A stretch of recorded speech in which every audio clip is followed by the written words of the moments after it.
하나님께서 우리에게 주시는 말씀은 역대하 10장 1절에서 19절까지 말씀입니다. 자, 오늘 본문을 통해서 사람의 일과 하나님의 일이란 제목으로 말씀의 은혜를 같이 나누겠습니다. 자, 가끔 어떤 분들을 보면 이 천주교와 기독교라고 이렇게 구별을 그런 식으로 말씀하는 분들이 있습니다. 하지만 이것은 이제 정확한 표현이 아닙니다. 기독교라는 것은 기독은 그리스도의 이제 한자음이고, 그러니까 예수님을 그리스도로 고백하는 종교가 기독교입니다. 그래서 이 기독교의 범주 안에 천주교도 들어가는 것이고, 동방정교회도 들어가는 것이고, 또 뭐 콥트교, 또 영국 성공회, 또 루터교회, 이런 교회도 다 들어가는 것입니다. 자, 그런데 종교개혁 이후에 구별된 이 개혁신앙을 바탕으로 해서 세워진 교회를 우리가 개혁교회 또는 개혁신앙을 가진 교회, 그래서 이것을 줄여서 개신교라고 얘기를 하는 것입니다. 이 개신교 안에는 여러 교파들이 있는데 가장 대표적인 것이 장로교입니다. 이 종교개혁의 그 시조가 루터에 이어서 칼빈으로부터 모든 시작되는 그 사람들이 장로교가 되는 그 시조가 되는 것입니다. 그리고 후대에 나중에 감리교가 나오게 됩니다. 존 웨슬리를 중심으로 해서 감리교가 이제 생겨나게 되는 거예요. 그래서 이 감리교의 한 줄기로 이제 침례교가 생겨나고, 우리나라에서는 이제 자생적인 그 계열인 성결교, 이런 교단도 또 생겨납니다. 그리고 20세기 들어와서는 나중에 생긴 교파가 이제 오순절 교단이 생기는데, 우리나라에서는 이 순복음교회 같은 데가 이제 오순절 교단으로 볼 수 있습니다. 자, 크게 보면 장로교 계열과 감리교 계열이 있다라고 얘기를 할 수 있는데, 큰 차이점이 뭐냐? 가장 큰 차이점은 장로교는 하나님의 은혜를 강조합니다. 근데 감리교는 사람의 노력을 강조합니다. 그래서 장로교는 하나님의 은혜를 강조하는데, 우리가 구원받는 것, 우리가 회개하게 되는 것, 또 거룩하게 사는 것, 모두 다 하나님의 은혜로 가능하다. 사람은 전적으로 부패하고 타락했고, 오직 하나님의 은혜가 있어서 우리가 하나님의 자녀가 되고 구원받고 하나님 앞에 그 믿음으로 살게 되는 것이다. 이거를 강조하는 것이 장로교 교파의 그런 가장 특징적인 강조점입니다. 성경을 그 관점 안에서 보는 거예요. 감리교는 인간의 노력, 우리가 구원받기 위해서는 우리가 선택을 해야 되고, 우리의 의지적으로 하나님을 선택하고 믿어야 되고, 그리고 거룩하기 위해서 노력해야 되고, 그리고 이 믿음을 잃지 않도록 우리가 견고하게 이 믿음을 가져야 된다. 인간의 노력, 인간의 의지, 이것을 중요하게 더 생각합니다. 여러분, 둘 중에 어느 것이 맞는 것 같습니까? 어느 게 맞는 것 같아요? 어느 게 더 성경적인 것입니까? 여러분, 이것은 둘 다 맞는 것입니다. 다른 게 아니에요.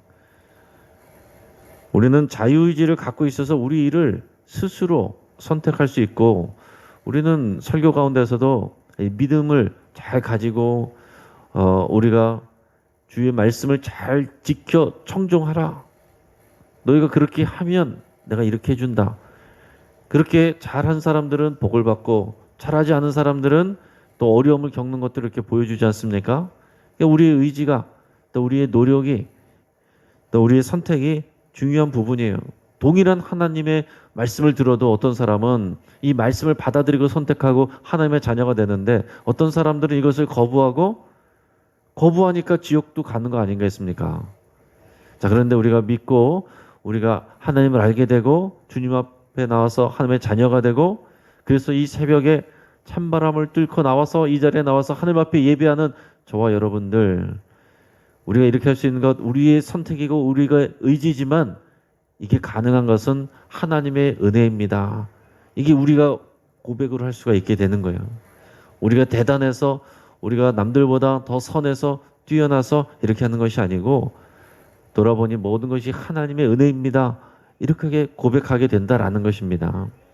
자, 이 두 가지는 배척되거나 다른 것이 아니라 두 가지가 다 맞다라는 것입니다. 두 가지가 성경에 다 나오는 것이고, 우리가 인간의 의지를 주셔서 우리가 선택할 수 있게 하셨는데, 그러나 우리가 선택하는 거, 우리가 하나님을 믿게 된 거, 그것도 결국에는 하나님께서 상황들을 만들어 주시고 우리 마음에 또 은혜를 주셔서 하나님 앞에 나가서 내가 믿음으로 고백할 수 있게 하신 것, 성령이 나를 도와주신 것이고, 이 모든 것은 하나님의 은혜입니다. 이렇게 고백하는 것이 우리 올바른 또 믿음의 고백이기도 한 것이다 라는 얘기죠. 자, 오늘 본문을 보면 솔로몬 이후에 분열 왕국의 시대가 이제 시작이 됩니다. 자, 이 사건에는 사람이 한 일이 있고, 그러나 하나님이 하시는 일이 있습니다. 이 두 가지를 구별해서 우리가 볼 수 있길 바랍니다. 사람의 일만 보면 사람의 일만 보이고, 또 하나님의 일을 보면 하나님의 일이 보이고 그런 것입니다. 그러니까 이 두 가지, 하나님의 은혜와 섭리, 그리고 인간의 선택과 거기에 대한 책임, 이런 것들을 동시에 우리가 볼 수 있기를 바랍니다. 여러분, 우리 이 본문을 보면서 이 땅에서 누리는 복은 하나님이 주신 거지만 완전한 것은 아니다. 이 땅에서 누리는 것은 완전하지 않다라는 것을 우리가 생각을 해야 됩니다. 사람들이 왕을 달라고 그랬어요. 왕을 달라고 그럴 때 하나님께서 미리 말씀하셨습니다. 너에게 인간의 왕을 주면 너희가 세금도 내야 되고 또 부역도 해야 되고 너에게 고생이 있을 것이다. 분명히 경고해 주셨지만은 그래도 우리는 인간 보이는 왕이 있어야 되겠습니다. 그래가지고 하나님이 왕을 주신 거 아니에요? 사울 왕이 실패했고 다윗은 잘했습니다.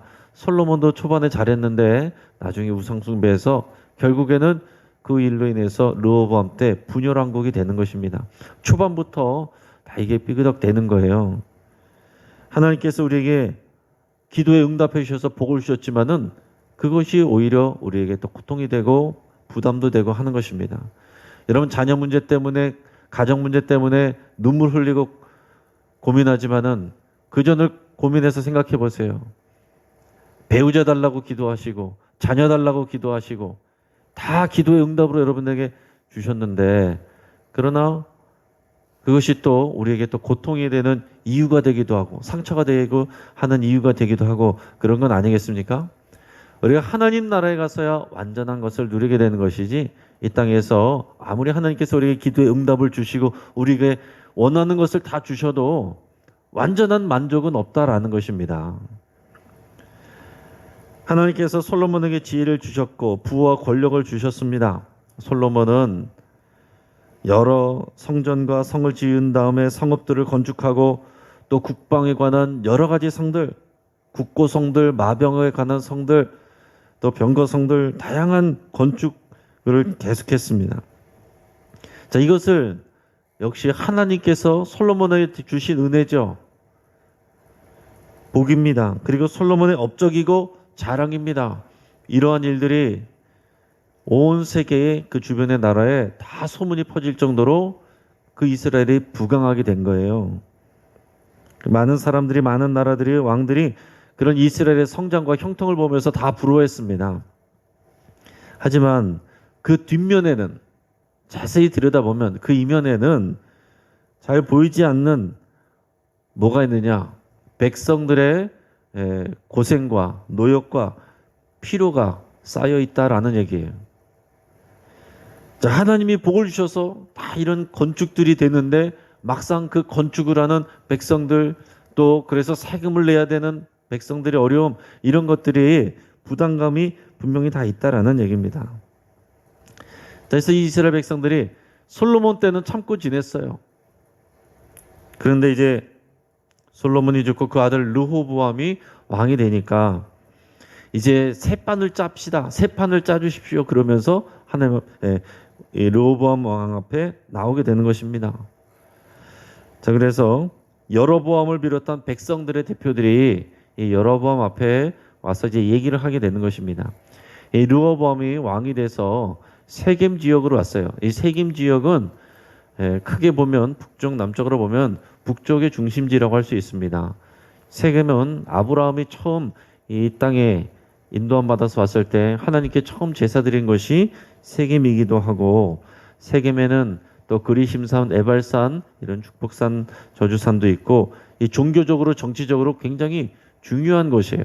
이 북쪽 지역, 북쪽 지파들의 중심적인 도시입니다. 그래서 이곳에 와서 르호보암이 이 백성들의 마음이 어떠한지 그런 이제 정황들을 살펴보려고 세겜에 이제 온 거예요. 자, 그래서 이곳은 나중에는 이제 신약 시대 가면은 이 사마리아의 중심지가 되기도 하는데, 이제 그 북쪽 지파들의 대표로서 누가 왔느냐? 여로보암이라는 사람이 왔습니다. 여로보암은 요셉 지파의 그 후손이에요. 자, 이 평행본문인 열왕기상 11장에 보면 어떻게 설명이 나오냐면, 여로보암은 큰 용사라고 그랬습니다. 그리고 굉장히 부지런하고 성실했다라고 그랬어요. 유능한 인재였습니다. 그래서 솔로몬이 그를 눈여겨보고 그를 감독관으로, 그 건축의 감독관으로 세워줬어요. 자, 그런데 어느 날 한 선지자로부터 이 12지파 중에서 10개 지파를 여로보암이 다스릴 것이다, 이런 예언을 받게 됩니다. 이 일로 인해서 사람들은 여로보암에게 굉장히 이제 관심을 갖게 되고, 솔로몬은 이것이 불편했어요. 그래서 눈에 찍혔습니다. 이 일로 인해서 여로보암이 있을 수가 없어가지고 애굽으로 도망가서 살게 됐습니다. 도망가서 숨어 지내다가 이제 솔로몬이 죽고 그 아들 르호보암이 왕이 됐다라는 소식을 듣고 이제 다시 돌아온 겁니다. 사람들이 다 연락을 해가지고 돌아오라. 그래서 다시 와서 이제 대표격으로 해서 북쪽 지파의 여러 대표되는 사람들하고 르호보암을 만나러 왔습니다. 이제 와서 그들에게, 르호보암에게 요구한 것은 뭐냐면은, 나 이제 일 못하겠다, 세금 못 내겠다, 이 얘기가 아닙니다. 다 하겠지만은 우리가 그 부친인 선친인 솔로몬 왕 때 너무 힘들었습니다. 세금 내느라고 너무 힘들었고, 그리고 이 막중한 강제 부역으로 인해서 우리는 너무 고통스럽습니다. 그러니 이것을 좀 줄여주십시오. 세금과 부역을 좀 줄여주십시오. 그런 은혜를 베풀어 주십시오. 이런 요청을 했어요. 그러니까 르호보암은 일단 3일 후에 다시 오라 그러고서 돌려보냈습니다. 그러고 나서 이제 르호보암이 신하들에게 조언을 구하죠. 처음에는 솔로몬 왕을 섬겼던 원로들을 찾아가서 그들에게 조언을 구합니다. 근데 이 원로들은 뭐라고 해줬냐면은, 백성들의 요구를 들어주십시오.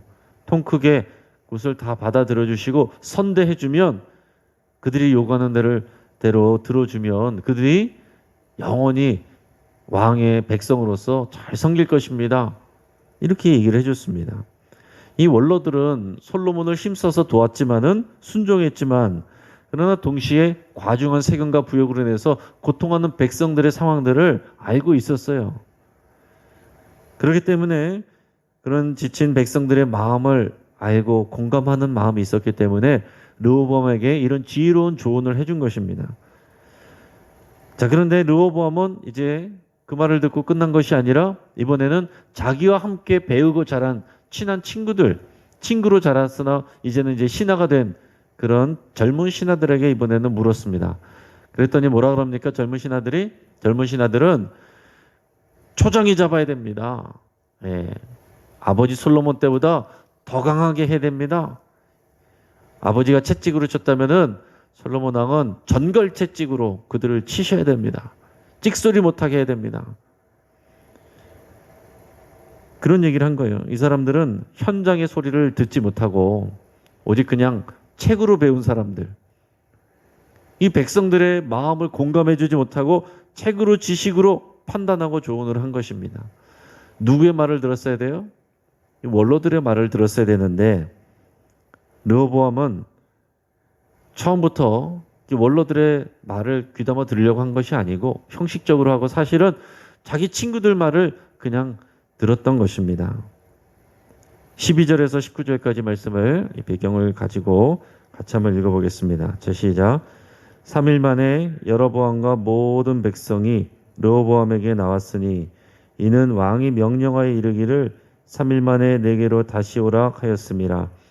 왕이 포악한 말로 대답할세 르호보암이 원로들의 가르침을 버리고 젊은 신하들의 가르침을 따라 그들에게 말하여 이르되 내 아버지는 너희의 멍에를 무겁게 했으나 나는 더 무겁게 할지라. 내 아버지는 가죽 채찍으로 너희를 치셨으나 나는 전갈 채찍으로 치리라 하니라. 왕이 이같이 백성의 말을 듣지 아니하였으니 이 일은 하나님께로 말미암아 난 것이라. 여호와께서 전에 실로 사람 아이야로 하여금 느바세 아들 여로보암에게 이르신 말씀을 응하게 하심이더라. 온 이스라엘은 왕이 자기들의 말을 듣지 아니함을 보고 왕이 대답하여 이르되 우리가 다윗과 무슨 관계가 있느냐? 이새의 아들에게서 받을 유산이 없도다. 이스라엘아 각각 너희의 장막으로 돌아가라. 다윗이여 이제 너는 네 집이나 돌보라 하고 온 이스라엘이 그들의 장막으로 돌아가니라. 그러나 유다 성읍들에 사는 이스라엘 자손들에게는 르호보암이 그들의 왕이 되었더라. 르호보암 왕이 역군의 감독 하도람을 보냈더니 이스라엘 자손이 저를 돌로 쳐 죽인지라. 르호보암 왕이 급히 수레에 올라 예루살렘으로 도망하였더라. 이에 이스라엘이 다윗의 집을 배반하여 오늘날까지 이르니라. 아멘. 자, 왕이 포악한 말로, 자, 이 포악한 말로 굳이 하지 않아도 되는데 포악한 말로 한 것도 이 젊은 신하들의 조언입니다. 강경한 태도로 이 여로보암과 북쪽 이 지파 사람들에게 내가 더 무거운 세관과 부역으로 너희를 다스릴 것이다 이렇게 얘기했습니다. 그랬더니 여로보암과 북쪽 지파의 이 대표들은 이제 화가 났죠. 더 이상 말이 안 통하는구나. 그러면서 우리가 다윗과 무슨 상관이 있느냐? 이새의 아들들에게서 받을 유산이 없도다 라고 왕에게 일관한 다음에 각자 자기 지파로 흩어져 왔습니다. 그런데 이 상황의 심각성을 깨닫지 못하고 르호보암이 그들의 이제 공사 감독인 하도람이라는 사람을 그들에게 보냈어요. 왜 보냈습니까? 일하라고. 건축 현장 나와서 일하라고. 그랬더니 사람들이 그 이스라엘 지파 북쪽의 사람들이 그 하도람을 왕이 보낸 사람을 돌로 쳐서 죽여버렸습니다. 그 사태의 심각성을 그제서야 깨닫고서 수레에 타고서 예루살렘으로 도망와 버렸어요. 그래가지고 그때부터 이제 왕국이 분열이 돼버립니다. 그래서 이 북쪽 지역, 북쪽 지파의 10개 지파, 여기가 이제 북이스라엘이 되고 이제 밑에 예루살렘, 유다 지파와 그리고 베냐민 지파가 두 개가 합쳐서 남유다의 나라로 갈라지게 되는 그 사건이 오늘 여기서 이제 이루어지게 되는 것입니다. 자, 오늘 이 내용들을 보면서 사람의 일입니까? 하나님의 일입니까? 르호보암이 잘못된 선택을 했습니다. 사람의 일이죠. 그러나 그 뒤에는 하나님의 결정과 섭리가 있었습니다. 하나님의 일이에요. 두 가지 다 맞다라는 것입니다. 자, 오늘 15절 말씀을 같이 한번 읽어보겠습니다. 같이 시작. 왕이 이같이 백성의 말을 듣지 아니했으니 이 일은 하나님께로 말미암아 난 것이라.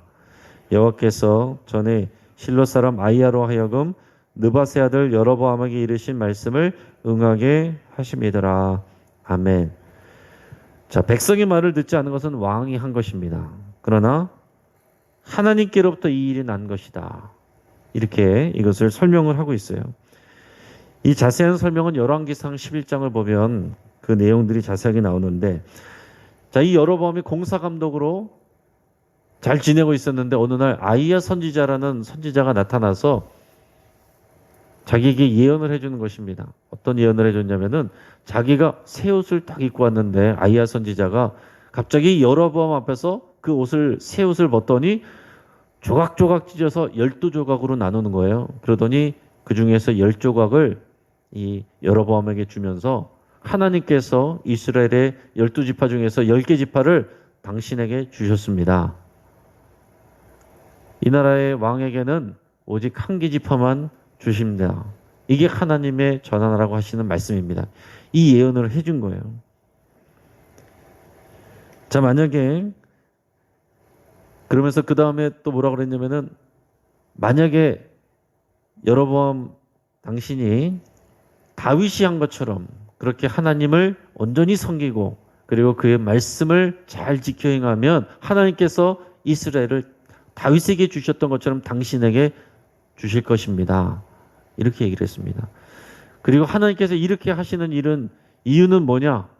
솔로몬이 우상 숭배했기 때문에 하나님을 버리고 우상들에게 절을 하고 우상을 섬기고 그리고 하나님의 명령과 율례를 지키지 않았기 때문에 하나님께서 이렇게 하시는 것입니다. 이런 얘기를 했어요. 만약에 이때도 여로보암이 정말 이 말씀대로 그렇게 했다고 한다면, 정말로 그렇게 했다고 한다면, 그러면은 지금의 유대인들이 중심이 아니라 요셉 지파가 그야말로 이스라엘의 중심이 됐을 겁니다. 그러나 이 역사를 통해서 보면 여로보암은 그런 하나님의 예언을 받고서도 악한 길로 갑니다. 처음 시작부터. 그래서 북이스라엘은 시작부터 하나님을 등지고 우상을 섬기는 길로 나가게 됩니다. 자, 오늘 본문을 통해서 보면 르호보암이 한 일은 자기 자신이 자기의 의지를 선택한 일이에요. 그리고 또한 이 일은 솔로몬이 선택한 일들에 대한 결국에는 그 응답입니다. 그 부모가 신앙을 버렸을 때에 하나님께서 솔로몬은 버리지 않았습니다. 솔로몬이 예뻐서가 아니라 그 아버지 다윗 때문에 솔로몬 때는 이 일을 하지 않고 솔로몬이 한 잘못 때문에 르호보암 때에 왕국 분열이 오게 됐다라는 얘기입니다. 그렇다고 해서 르호보암을 하나님께서 기계적으로 조종하신 것이냐? 그건 아닙니다. 르호보암은 자기의 자유의지로 선택하고 잘못된 선택을 한 거예요. 거기에 대한 자기 스스로의 책임과 대가를 받게 되는 것입니다. 하지만 이런 르호보암의 자유로운 의지와 선택도 하나님의 커다란 섭리 안에서 이루어진다라는 얘기입니다. 가룟 유다도 마찬가지예요, 여러분. 예수님은 가룟 유다가 자기 자신을 예수님을 팔 것을 이미 알고 있었습니다. 그렇다고 해서 가룟 유다가 면죄부를 받는 게 아니에요. 가룟 유다는 스스로 예수님을 팔고 배신한 것입니다. 자기는 자기의 죄에 대한 대가를 받는 것입니다.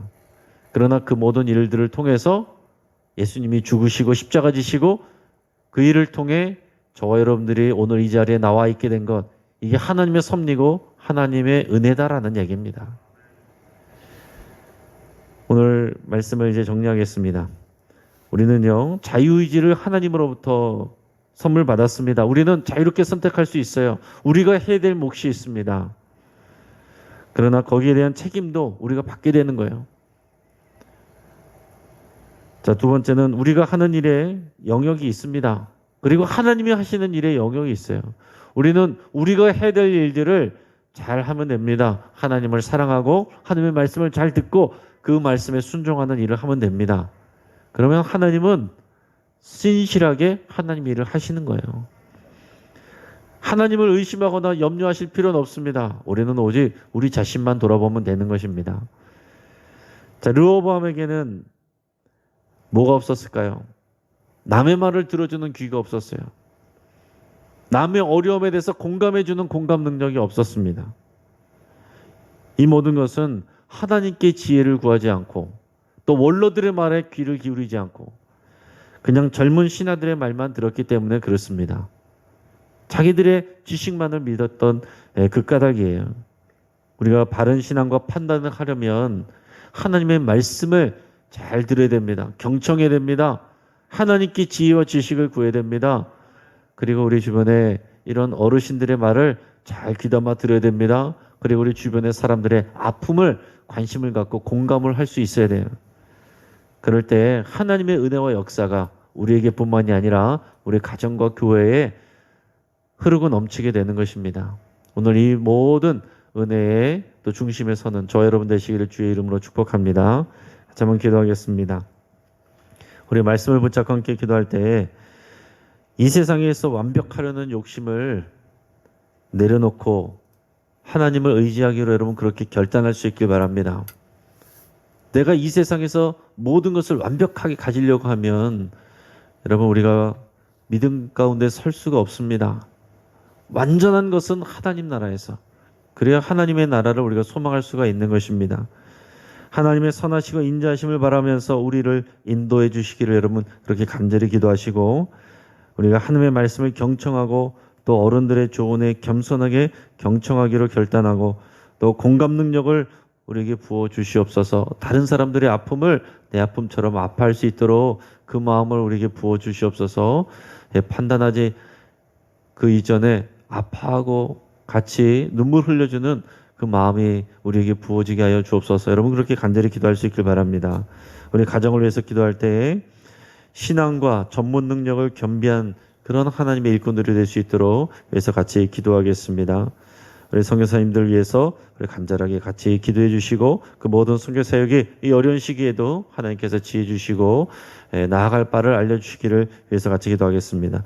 주주클로 가정 예배가 갈수록 활성화되고 더 힘이 있어지고 가정이 살아나고 또 가정이 성전되고 교회되는 그런 활발한 역사 있기를 위해서 함께 기도하겠습니다. 지금 코로나19가 또 조금씩 확산되는 추세입니다. 팬데믹으로 가지 않도록 우리 함께 기도하시고, 특별히 하나님께서 이 교회를 지켜주시고 교회가 그런 확진의 통로가 되지 않도록 하나님께서 지켜주시기를 우리 간절히 주여 한번 부르짖고 합심해서 기도하겠습니다.